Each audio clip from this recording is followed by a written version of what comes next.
So guys, I'm back today with another Premier League match prediction for match day 4. This is where I make a fool of myself for your guys' benefits by trying to predict the Premier League results and scorelines this week. If you do want to keep seeing me make a fool of myself, then hit that subscribe button. We're going to start off with the 12:30 kickoff on Saturday, Leicester hosting Liverpool.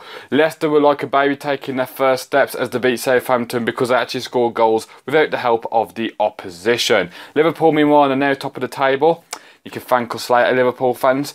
And I think they will continue this pattern as well. They did struggle to beat Brighton, and by struggle I mean they weren't at their best, but they did dominate the game. Meanwhile, the goal did come off and Brighton mistake, but Salah took it like Salah does, right into the bottom corner. For me, guys, there is only one winner in this match. It's going to be Leicester City 1, Liverpool 2. Moving on to the 3 o'clock kickoffs now, and we're starting with Brighton versus Fulham. Brighton have had 2 fantastic performances against Liverpool and Manchester United, and picking up 3 points as well is quite good. And against Liverpool, it was only one mistake that cost them that match. For Fulham, on the other hand, they managed to beat Burnley 4-2, and that is a fantastic win for Fulham. They play some good football, they're exciting, and it looks like Mitrovic and the new players are gelling together very nice. For me though, guys, I do see Fulham winning this match 3-1. Moving on to Chelsea versus Bournemouth, and for me, guys, both of these teams have started off the season fantastically well, and this could be a very good game. Chelsea struggled to beat Newcastle when they won 2-1. It took an own goal and a penalty, and in that game, Chelsea played like the film 2001: A Space Odyssey. Slow pace, boring, and everyone just wanted it to end. Meanwhile, Bournemouth, when they were playing against 10-man Everton, they went 2-0 down. As soon as they had a bloke sent off, they pulled it back to 2 each and did very well indeed. It looks like they could be a force to be reckoned with this season. For me though, guys, if Bournemouth want to win this game, just have a man sent off, because teams can't beat teams with 10 men. It's actually a fact. Check it up.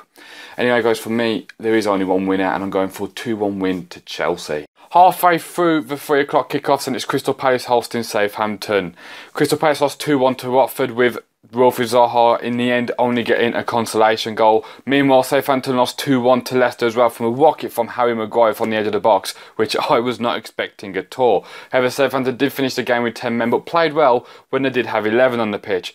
Funny enough though, guys, I'm predicting a 2-1 win here for Crystal Palace. I think Crystal Palace have a bit too much for Southampton, and the Saints are going to need a miracle this season.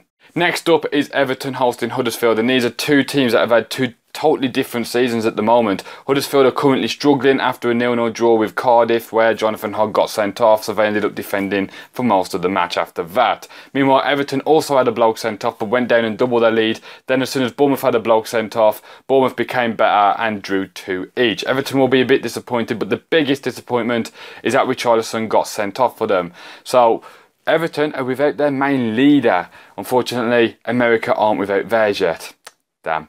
But for me, guys, I am going with a draw here. I'm going for a 1-1 draw, because without Richarlison, I don't see Everton punishing Huddersfield as much as they should. So I am going for a 1-1 draw. Last up on the 3 o'clock kickoffs is my team Wolves travelling to a TV show pointless. West Ham have yet to get any points this season, but played really well against Arsenal, but just weren't clinical enough. Doesn't sound like I've said that before on this channel, does it, guys? Not talking about Wolves at all there. I do think this will be a very good game, because both teams will have a lot of pace in attack, and look like defensively there could be a few mistakes, although if Wolves play like they did against Man City, there won't be. So that will be interesting to see indeed. I do want to predict that Wolves will win this, because I believe we do. But every time I've predicted us to win or draw, we've ended up drawing or losing. And every time I've predicted us to lose, we've ended up getting something out of it. So for the sake of my team, I'm going to predict West Ham 3, Wolves 1. Last up on Saturday, and definitely least, is Manchester City hosting Newcastle. Now, everyone thought Chelsea would want Newcastle. I thought Chelsea would have a field day, but they weren't at their best. And Newcastle, I think, will be a bit downhearted that they didn't get something out of that game. But that point could be a huge point drop, because now they face Manchester City at the Etihad, and this is going to be a very tough game for them. Even though my team Wolves showed that you can stop Manchester City, Man City are going to learn that lesson and pick up the pace very well indeed. And for me, guys, there's only one way this is going to go. Manchester City 4, Newcastle United 1. And now moving on to Super Sunday, we have Cardiff hosting Arsenal first. This is going to be a very interesting game indeed. Arsenal did beat West Ham 3-1, but they look like at the back they are leaving a lot of gaps for people to capitalise. The question is though, can Cardiff capitalise, considering they're the only team in the EFL who are yet to score a goal?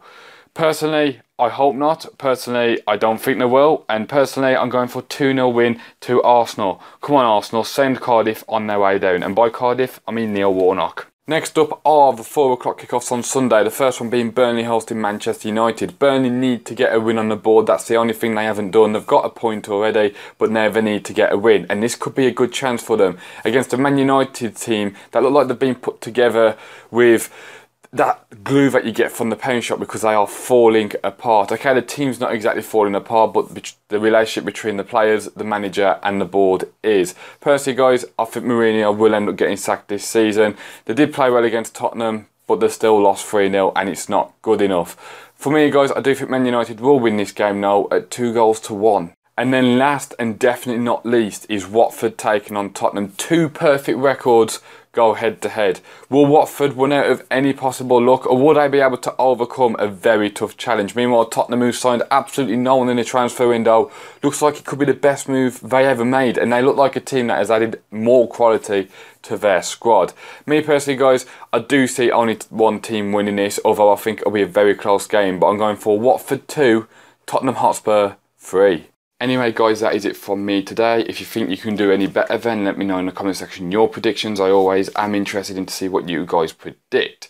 Also, guys, if you're new and you like the video, then hit the like button and subscribe. You know you want to, I know you want to.